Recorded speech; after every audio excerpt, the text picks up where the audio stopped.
Welcome, ladies and gentlemen, to part 15 of Persona 4. We're now in Yukiko's castle, and we might as well continue from the third floor. After all, the first and second floor was just basically rehash. That's why I skipped all the battles on the first floor, and on the second floor, it was a cutscene where Shadow Chie used to be. So, the reason why you see all these jump cuts is those are all Black Ravens, and I just got finished showing them off to you in the last part. Now, I'm not going to use that Snuff Soul just yet, but it's my recommendation, although I'm doing things a little bit differently because I'm trying to speed things up. You start on the you start like 4 days before the deadline to save whoever it is that needs to be saved, and try to go as far as you can, make as much progress as you can, and if things start going foobar, get out, but try to truck it as much as you can, and even run from battles if you must. But truck it as much as you can, then come back, because not only all the chests respawn, but also the enemies respawn. And not just that, you'll heal yourself every time you go home to sleep. So there is that. So, as much as I am pretty much brute forcing the entirety of this castle, in all honesty, the best way to do this is to try to go as far as you can and then take a rest if it's too much for you. You have all the time in the world, but by all means, deal with all the social links that you need to deal with. But there's going to be some times where you have to teeter-totter and juggle between social links and outside activities, and then dealing with saving whoever's the victim of the month. So on that note, we're going to beat up our next enemy. And for once, I actually got an advantage this time. Trance Twins. We're going to meet a lot of enemies that resist physicals. This is one of them. They nullify everything else, and on top of the fact that they are weak to fire. And I'm going to tell you, this is why I hate Yukiko's castle, because a majority of the enemies in this game, well, in this castle basically, resist physicals. I think there's some beetles that repel physicals outright. So you're practically trying to sparse your SP, but you're gonna have no choice but to spend it. The worst part is the one enemy that they have that'll probably be shown on part 16. And by the way, a chewing soul is a best friend for anybody. Although it won't be much after you gain higher levels, chewing souls are definitely your best friend. But as I was saying, there is going to be an enemy in this castle where nothing you do works, and Almighty is the only thing that'll hurt him. All the more reason why I have a persona that actually knows Megiddo. Made sure to fuse one before I actually... Oh god, that sucked. And this is Magic Hand, and they're just weak to ice. I mean, they take normal damage from everything else, but ice is the one thing that kills them dead. Funnily enough, Chie is our ice persona expert, and Kachi has nothing, or Kuchi has nothing, or Koichi. Okay, I cannot pronounce that correctly to save my life. What about you? Fire? I try. Oh my god, and I try. I just try so much in this institution. But, you know what? I don't care. There's only one thing to deal with this, and that's Rampage! Well, at least it got one of them, at least. It lightened the load. Oh, I need to at least talk about our two teammates. Like I said, for now, I mean, I think I said this back when I first started battling with Yosuke around part 6 or 7. Oh, by the way, Chie actually learned Bufu off screen. But anyway, but Yosuke's Jiraiya basically was the healer starting off. You get better healers, and Yosuke is only good for, well, his one technique that he'll end up getting once he maxes out his social links, which is Brave Blade. That's the only thing good for Yosuke, and also the fact that he's got the best wind spells. I mean, he's pretty much primarily wind, so he's your go-to guy for wind if you don't have a wind persona. Meanwhile, Chie, on the other hand, Chie is your bruiser. Even though we do get kanji later on, Chie is your bruiser. Plain and simple. And Golden was way too kind to Chie. As a matter of fact, well, in this game, Chie actually has the ability to learn God Hand, which is one of the strongest physical attacks in the game. Golden was very kind to Chie by giving her her own unique move called Dragon Hustle, which is pretty much Heat Riser but for everyone, and it doesn't take SP. It is ridiculously broken, and on top of the fact that it's actually put everybody in auto charge. It's ridiculous. And that's the thing that really pisses me off with Atlas. I mean, Atlas could have done this, like, years ago, man. As soon as this game came out, they could have put as much as they could have in the game. I mean, it wasn't really that much that they left out. I understand that the PS2 was small, but damn, that's the one thing. Dragon Hustle should have been the one thing they put in the game. But whatever the case, I ended up getting a Gentleman's Tux out of that box. And having a Gentleman's Tux is actually pretty good. Again, all the treasure resets when you leave for the day. So you can actually go back and get another Gentleman's Tux. For Yosuke, and I think Kevlar for Chie. Because I forgot to mention something, and I wanted to try to save this for later parts, but there are gender-specific equipment. And only some equipment will be working for males and some will be working for females. However, there's one thing that's not gender-specific. Positive King. Positive King has a weakness to fire, while Secret Bambino has a weakness to ice. Both resist physicals. So what am I gonna do? Why, I'm gonna burn Positive King to the ground. I want to get rid of him as quickly as humanly possible.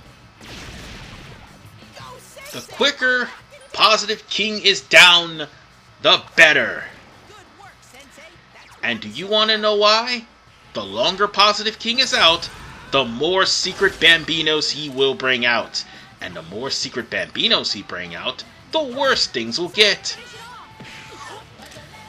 As despite those Secret Bambinos actually are physically tough, and plus they resist physicals, there is the matter of, oh, and they're weak to lightning too. I forgot about that. Oh, yeah, they're weak to ice and lightning. Huh, go figure. But as I was about to say, if Secret Bambino is left unchecked, they could swarm you really badly, and I do believe they cause confusion as well. But Positive King is gone, so that's probably going to be one of the reasons why you're going to run out of SP. The other is going to be the mid-boss on the 5th floor. And I think we've got every portion of this area. Let's just go. Now, speaking of the 5th floor is going to be a headache and a half. And why is it going to be a headache and a half? Real simple. You'll have teleporting sections where you're trying to think that you're going to go to the door, but unfortunately it teleports you somewhere else. That is rather annoying, in case you're wondering. And all the more reason why I hate Void Quest. Because Void Quest takes that concept and just runs with it for no reason whatsoever but to piss off and disorientate anybody who happened to be in the vicinity. And I'm going to have to use that chewing soul, unfortunately, or I can still use soul drops. I'm tempted to use the chewing soul and the tap soda, but yeah, it's also a new week, so I could actually go get some more if I wanted to. But at the end of the day, we will have to get to the Avenging Knight so that we'll have to deal with him. And that guy is a pain in the ass too. If there's ever a reason why you will run out of SP really quickly, that guy is going to be the reason. And for some reason, every time you get to a door, you're pretty much thrown into a teleporting maze. All of those entrances lead to one specific area. You just gotta finagle it a little until you get to where you need to be.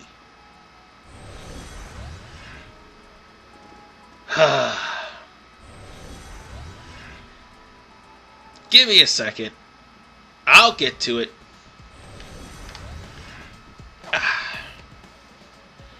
I'm just trying to bypass most of these enemies without getting into another battle, and I don't want to get into, but unfortunately I do. And I use up some more SP, but that's okay. We're at the door we need to be in. So, the teleporting will stop once the Avenger Knight is done. So that's why I'm actually splitting up the castle into several parts. Oop, my bad, I thought this was a voiced cutscene. But I will say this. We're about to go into a really tough battle here. If you are at the level that I'm at, which is level 8, because Avenger Knight is at level 13. Bear in mind that this is one of those enemies that are resistant to physicals. So if you don't have enough SP, well, guess what? And if you don't have enough level, he's gonna kick your ass. Yeah, he's weak to every magic except for light and dark. Although that changes because, believe it or not, Atlas actually has him as a regular enemy come floor 6 and onward. So bear that in mind.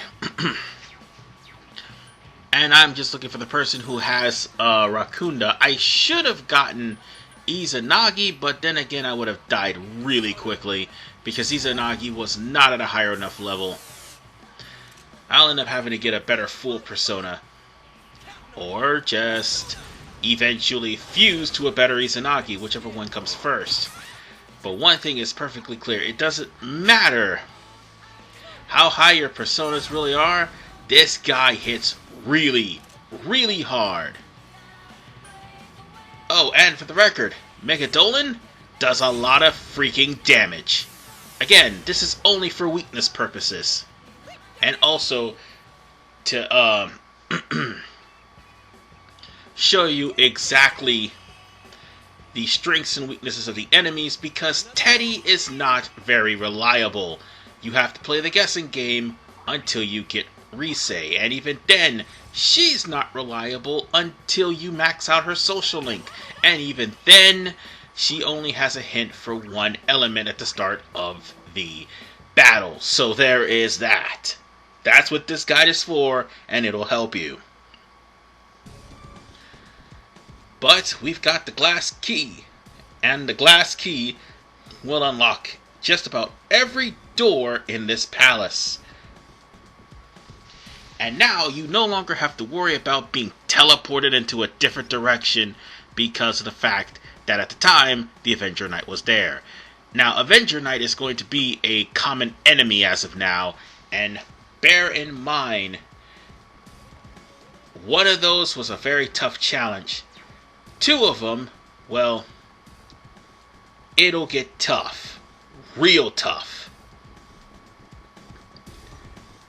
And they are stupidly powerful. So the fact that they are immune to physicals, not immune, but rather resistant to physicals, you can still hurt them with physicals, but at the same time, you're going to not do so much damage to them.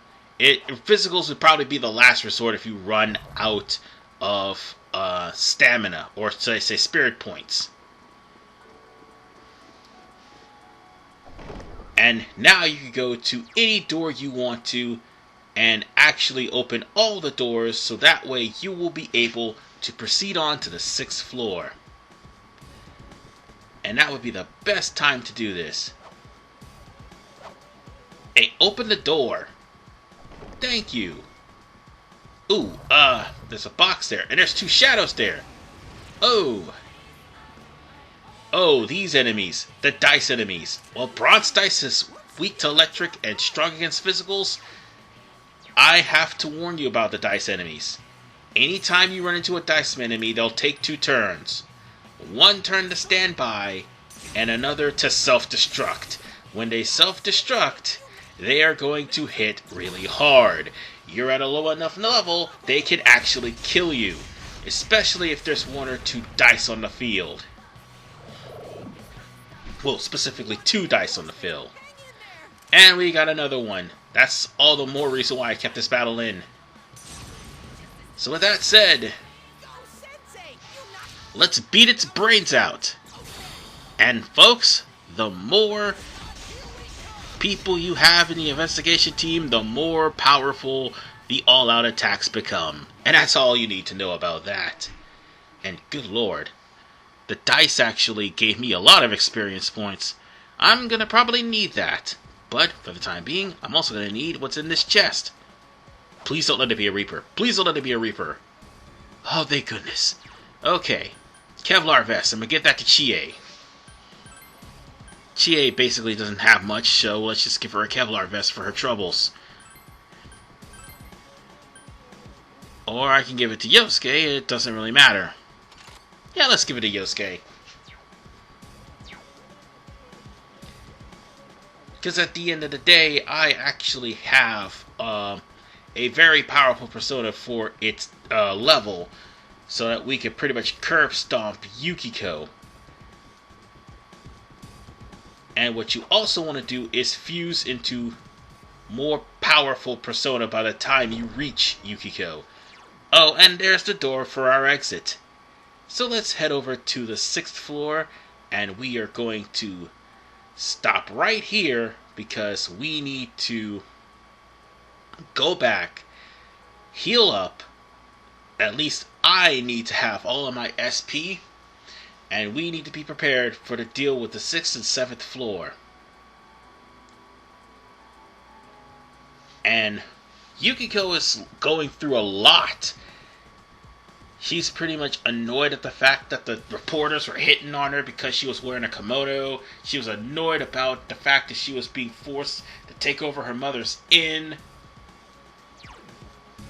Yeah, she can't. It's not that she couldn't deal with responsibility. She couldn't deal with being forced into things like that.